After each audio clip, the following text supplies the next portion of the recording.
Fala galerinha, eu sou o professor Thiago Lopes e hoje vamos ter um conteúdo extra, a história das epidemias. Vamos lá ver o que a gente vai ver hoje?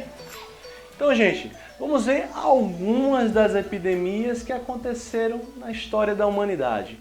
A peste bubônica, que também é conhecida como peste negra, a cólera, a gripe espanhola e por fim a Covid-19. Vamos lá? Então, gente, antes da gente falar sobre epidemias, vamos entender algumas nomenclaturas? Vamos lá. Surto. O que seria um surto? Pessoal, bem simples. Vou aqui dar um exemplo para que vocês entendam.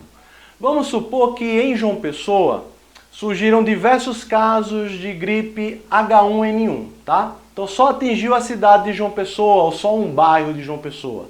Aí a gente tem um surto, certo? Quando a gente fala de epidemia, certo?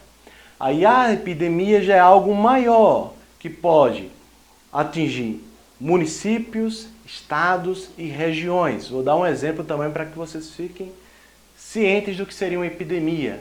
A dengue, pessoal. Anualmente a dengue atinge diversos brasileiros da região norte, sul, nordeste, sudeste, centro-oeste.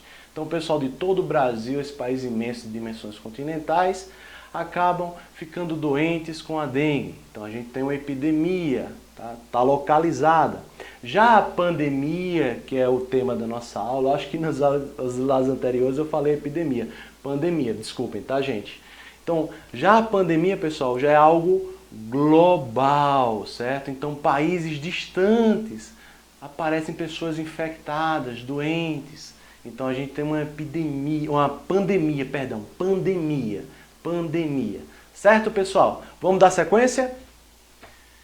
Então, ó, uma das primeiras pandemias que se tem notícia que foi razoavelmente documentada foi a pandemia da peste negra, tá? Nessa pandemia, pessoal, o agente causador era uma bactéria, certo? E especialistas estimam que de 60 milhões a 200 milhões de pessoas padeceram dessa grande pandemia, certo? Infelizmente não conseguiram sobreviver. E com relação aos sintomas, pessoal, a gente tem níveis. Então os sintomas iniciais da peste bubônica ou peste negra é a febre alta, a dor de cabeça no corpo, falta de apetite, náusea e vômitos, tá? E isso aqui é o que dá característica ao nome peste bubônica, que são esses carocinhos grandes e inchados, tá? Que podem se formar na região do pescoço, igual aqui na imagem que vocês estão vendo, certo? Então é um dos sintomas iniciais da peste bubônica ou peste negra. Tem pessoas que ficam só nesses sintomas, mas tem outras pessoas que infelizmente avançam e adquirem sintomas mais graves. Passa aí, por favor, para a gente dar uma olhadinha. Então aqui a gente tem os sintomas mais graves, a peste pneumônica, tá? Então ela vai causar dificuldade para respirar, sensação de falta de ar, dor no peito, tosse constante podendo conter sangue, tá? Então os pulmões ficam bastante comprometidos nesse quadro. Lá na Idade Média, quando ocorreu essa pandemia, muitas pessoas morreram quando desenvolveram esses sintomas. E por último a gente tem os sintomas mais graves, que a gente chama de peste septicêmica, tá? Essa que deu o nome peste negra, como vocês estão vendo aqui, ó. Que é que ela causa? Ela causa necrose dos tecidos, morte dos tecidos. Então, os tecidos das mãos, dos pés, do nariz iam morrendo por conta da bactéria que ia consumindo esse tecido e isso acabava levando as pessoas ao óbito. Então, tinha gente, pessoal, que morria no prazo de uma semana de peste negra. Era algo absurdo e assustador. Tu passa aí, por gentileza? Então, pessoal, como vocês estão vendo aí na imagem, a peste negra ela ocorreu no século XIV, como vocês estão vendo aqui nessa imagem aqui, ó. Tá vendo os anos aqui passando? Opa, o professor ainda está aprendendo aqui o macete para apontar direitinho para o slide. Vocês estão vendo aí, ó, que ela ocorreu a partir de 1346 e foi a 1353. Foi uma pandemia que dizimou muita gente. Origem dessa pandemia. Tem especialistas que acreditam que essa pandemia surgiu lá em Constantinopla, no Império Romano do Oriente. E tem pessoas que acreditam que essa pandemia surgiu lá na China, isso mesmo. E conseguiu se espalhar por toda a Ásia e Europa, como vocês estão vendo aí, ó, a Europa foi praticamente tomada por essa pandemia. E aqui, pessoal, só por curiosidade, talvez vocês tenham visto essas imagens nos últimos dias. Isso aqui era uma roupa que os médicos utilizavam, tá?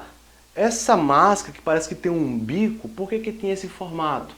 Porque a peste bubônica, ela causava um mau cheiro, né? A necrose do tecido, isso exalava um cheiro terrível.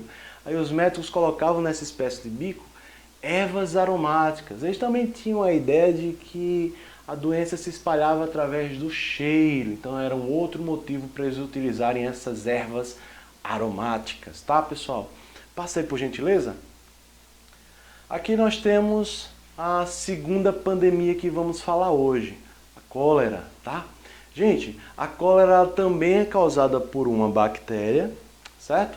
E houve uma grande pandemia entre os anos de 1817 a 1824 e levou à morte de centenas de milhares de pessoas. E o principal sintoma, pessoal, é uma diarreia intensa. Então, lá no século XIX, como não tinha tanta estrutura como temos hoje no século XXI, as pessoas, infelizmente, acabavam padecendo. Lembrando que também houve variações dessa bactéria em novos surtos, novas epidemias, mas felizmente, nenhuma nova pandemia, algo globalizado, certo? Passa aí, por gentileza, para o próximo. Aqui nós temos a gripe espanhola e vai vir uma polêmica. Por quê? Porque na verdade não deveria ter sido batizada de gripe espanhola e sim gripe americana, porque provavelmente tenha surgido lá nos Estados Unidos. Gente, por que foi chamado de gripe espanhola? Vamos entender um pouquinho. A gripe espanhola, ela surge durante a Primeira Guerra Mundial, que ocorreu de 1914 a 1918, certo? E a Espanha foi um país que permaneceu neutro durante a guerra. Então pensem comigo, será que os países que estavam envolvidos nesse conflito armado tinham interesse de divulgar para os inimigos que os seus soldados estavam morrendo de gripe espanhola? Não. Então eles escondiam essas informações. Como lá na Espanha era livre, eles estavam sossegados, não estavam participando da guerra, então a imprensa estava atuante e divulgava os casos de gripe, e daí ficou conhecido como gripe espanhola, porque a Espanha é que documentava melhor esses casos, pessoal. E a gripe espanhola, infelizmente, levou à morte milhões de pessoas, cerca de 50 milhões, e 35 mil só aqui no Brasil. A gripe espanhola levou o presidente da República do Brasil na época e também levou o poeta Olavo Bilac. E aqui nós temos os sintomas dessa gripe espanhola. E lembrando, pessoal, que a gripe espanhola ela é causada por um vírus, o vírus influenza, uma variação, influenza tipo A, uma variação do tipo H1N1, muito parecido do que aconteceu lá em 2009, tá? Do vírus que surgiu lá em 2009 e que também afetou muito a vida das pessoas e ainda afeta. Então, gente, nós temos aí os sintomas iniciais da gripe espanhola. Dor de cabeça aguda, febre alta, calafrios, tosse seca, dores no corpo, diarreia, cansaço. Então, gente, esses sintomas eram gravíssimos e infelizmente acabavam evoluindo, como vocês vão ver no próximo slide aí, por gentileza. Então evoluíam, podiam evoluir para uma pneumonia, insuficiência respiratória severa. Nesses casos, pessoal, lá no início do século XX, as pessoas infelizmente iam a óbito, tá? Pela severidade dos sintomas. E aqui, por fim, a cianose. Então, o rosto dos pacientes ficava com tom azulado, a circulação não estava funcionando muito bem. E os médicos, quando visualizavam o paciente nesse quadro, infelizmente já viam que não tinha mais nada para fazer. Agora, pessoal, tem uma curiosidade, viu, sobre a gripe espanhola aqui no Brasil. Tem muita gente que acredita que a famosa caipirinha, ela surgiu durante essa pandemia. Isso mesmo. As pessoas tinham a crença de que misturar cachaça, mel e limão ajudava a prevenir dessa gripe. Olha só. Pessoal, vamos para a próxima, que é a atual, né? A Covid-19, doença do coronavírus que surgiu no ano passado, de 2019, e que está afetando a nossa vida, tá, gente? Aqui nós temos os principais sintomas, lembrando que nem todo mundo vai desenvolver alguns sintomas se for contaminado, e se tiver algum sintoma, não necessariamente vão ter todos esses que vocês estão vendo aí listados. Então nós temos um dos sintomas, a tosse seca, febre, cansaço, dores no corpo, coriza, congestão nasal, aí não é tão comum, e dificuldade para respirar. Em que momento vocês devem buscar auxílio médico? Pessoal, vocês devem buscar auxílio médico se apresentar dificuldade para respirar. Aí nesses casos, vocês podem entrar em contato aqui, ó, com a Secretaria de Saúde do Estado, tá? Para tirar suas dúvidas, saber para onde vocês devem se encaminhar, tá?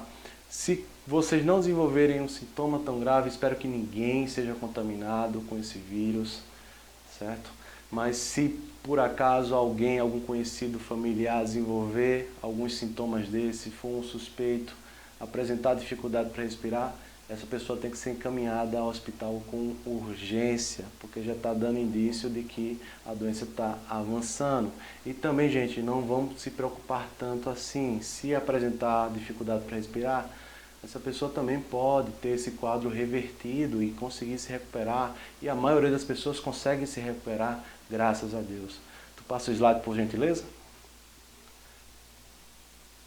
Pronto.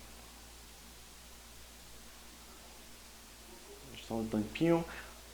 Pronto. Pessoal, aqui a gente tem uma tabelinha que compara os sintomas do novo coronavírus, do resfriado e da gripe.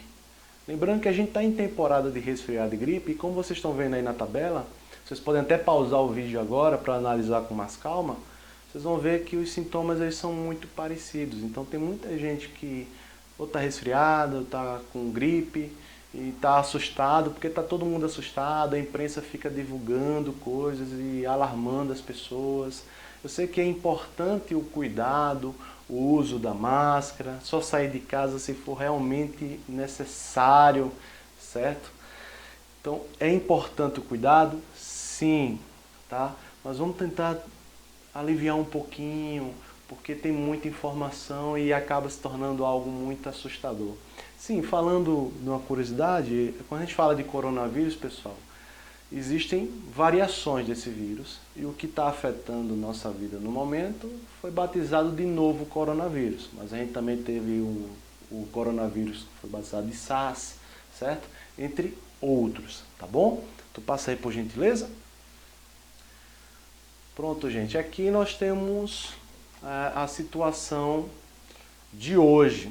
Provavelmente, quando você estiver vendo esse vídeo, esses números já foram alterados, tá? Então, no Brasil, até o momento, nós temos 101 mil pessoas infectadas, confirmadas, tá? Com o novo coronavírus.